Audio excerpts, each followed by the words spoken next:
त्या लोकांपेक्षा ह्यांच्यामध्ये हा फरक आहे की त्यांनी जे सांगितलं, मी सांगितलं की प्री सर्जरीला मी येणार, माझी टीम येणार, माझं राहण्या खाण्याचा खर्च करणार. तो क्या कर रहे हैं ना, सेटअप दिखाने के 500 रुपीज ले रहे हैं. That is wrong actually. या 6 महिन्यात मी सगळ्यांकडे भेटी देऊन आलोय आणि टेस्ट ट्रेनिंगला इकडं आलो. राजेश होते, पुण्यावरून आलो. गेल्या 2 वर्षापासून सरांना मी फॉलो करत होतो. मी मसाला 2 वर्ष फॉलो केल्यानंतर ह्या 2 वर्षानंतर का भेटलाय सरांना, माझे काही मेडिकल कंडिशन्स खराब होते. राइट. त्या पिरियडमध्ये मी सरांनी फर्स्ट टाइम जेव्हा बोललो त्यावेळेस सरांनी मला वेबिनारच्या वेळी सांगितलं होतं की मला ट्रेनिंग सेशन अटेंड कर, आपण गुरु फार्मिंगचा विचार करू. आणि त्यावेळेस माझ्या मेडिकल कंडिशन चांगली नसल्यामुळं मी तो टाळलं ते सगळं. आणि थोडीशी माझी मेडिकल कंडिशन चांगली झाल्यानंतर मी असे सरांनी जेवढे तुम्हाला आता आपल्याला शिकवताना ज्या काही लोकांची नावं सांगितली, काही दुसऱ्या फार्मिंगवाल्यांची नावं सांगितली, तो ॲक्च्युली अनुभव तसा आलेला आहे. मी ज्यांच्याशी फोनवरती बोललो ना, तर त्यांचं कॉन्सेप्ट तेच होतं की खाणं आम्ही तुम्हाला प्रोव्हाइड करू, जास्ती खाणं. ज्या एका ज्याला मी व्हिजिट केलं त्यांनी इथं पण मी व्हिजिट केलो. आज ट्रेनिंगला यायच्या आधी काल तिथे एकदा मी येऊन व्हिजिट केलं होतं. त्यांनी माझ्याकडनं चार्जेस नाही घेतले. पण मी दुसऱ्या फार्मिंगवाल्याच्या इथे व्हिजिटला गेलो तर पर पर्सन 500 रुपये चार्जेस घेतले त्यांनी. अच्छा, व्हिजिटिंगचे व्हिजिटिंग चार्जेस दाखवायचे मला 500 रुपये पर चार्जेस घेतले. तुमच्या इथे मला तुम्ही मला फोनवरून आलं, सुनील सरांनी मला चांगलं गायडन्स केलं. आणि हे सर होते, व्हेरी नाईस. त्यांनी आणि सुनील सरांनी चांगलं गायडन्स केलं, कुठले चार्जेस नाही. आणि म्हणजे की विदाऊट वेबिनारचं ट्रेनिंगला यायचं जे त्यांनी मोटिवेशन त्यांनी केलं होतं. अच्छा, हां, सुनील सरांनी आणि हे सर काय यांचं सागर सर आणि सुनील सर दोन तर भेटले. विदाऊट वेबिनारचं मी त्या दिवशीच त्यांना सांगितलं होतं की ट्रेनिंगच्या डेटला माझी फिक्स करून ठेवा. ग्रेट. हां, कळते का आप लोगों को समझ में आ रहा है क्या? लोग क्या कर रहे हैं ना, सेटअप दिखाने के 500 रुपीज ले रहे हैं. That is wrong actually. हम बोल रहे हैं सेटअप दाखवायचे पर हेड घेतले. मी माझ्या कुटुंबाचे इथं आलो तरी आम्ही 4 जण होतो. इथं गेलो तरी आम्ही 4 जण होतो. 2000 रुपये पेड केले होते. ओहो. और 99 रुपीज में हम लोग तो वेबिनार में क्लेरिफाय करा रहे हैं. बताओ.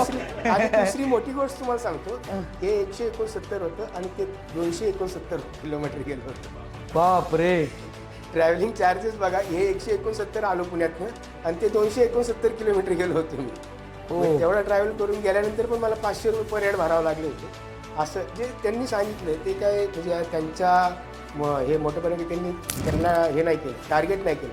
पण ते असं बाहेर मार्केटला चालतं हे सांगितलं त्यांनी. हे त्यांचं मोठेपणाने सांगितलं की मी असं काही करत नाही, म्हणजे तुम्ही माझ्याकडे या नाही, जे ॲक्च्युली जे चालतं मार्केटला ते सांगितलं. मला सुद्धा तिने सांगताना सांगितलं हे मी जसं आलगीचं पंचकालगीस विचारलं खाण्याचं फीडला, ते म्हणलं काय नाही 400-500 रुपये महिन्याला तुम्हाला खर्च येईल, ते आम्ही पाठवून देईल पोस्टली किंवा तुम्ही इकडे आलं ते घेऊन जायचं.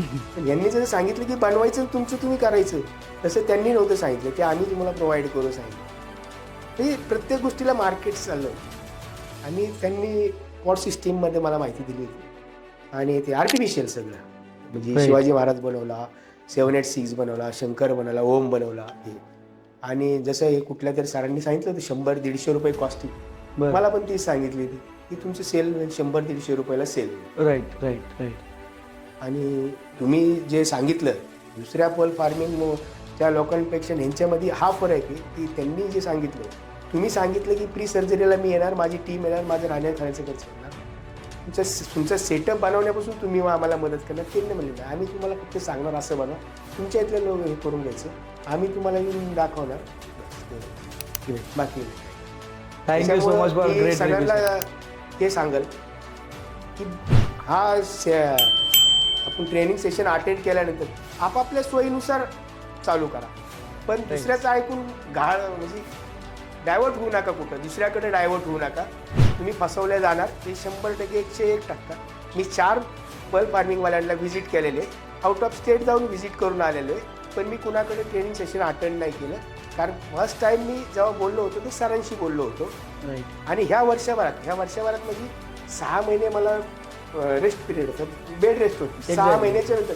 ह्या 6 महिन्यात मी सगळ्यांकडे भेटी देऊन आलोय आणि ट्रेनिंगला इकडं आलो. मी सगळ्यांचा अनुभव घेतला, म्हणजे सगळ्यांच्या फोनवरती किंवा प्रत्यक्ष जाऊन सगळ्यांचा अनुभव घेतला. ते आज मी पण व्यावसायिक आहे, मला माहिती आहे माझं कस्टमरला पाठवायला काय काय बोलावं लागतं, खोटं बोलावं लागतं. आणि तुम्ही एका व्यावसायिकाला जेव्हा समोरचा माणूस खोटं सांगत असतो ना, तो कॅच करतो. नोकरी धंद्यावाल्याचा थोडासा फरक पडतो की नोकरीवाल्याला लवकर व्यावसायिकांच्या चाल म्हणजे हे कळत नाही भाषा शैलीत थोडा फरक पडतो.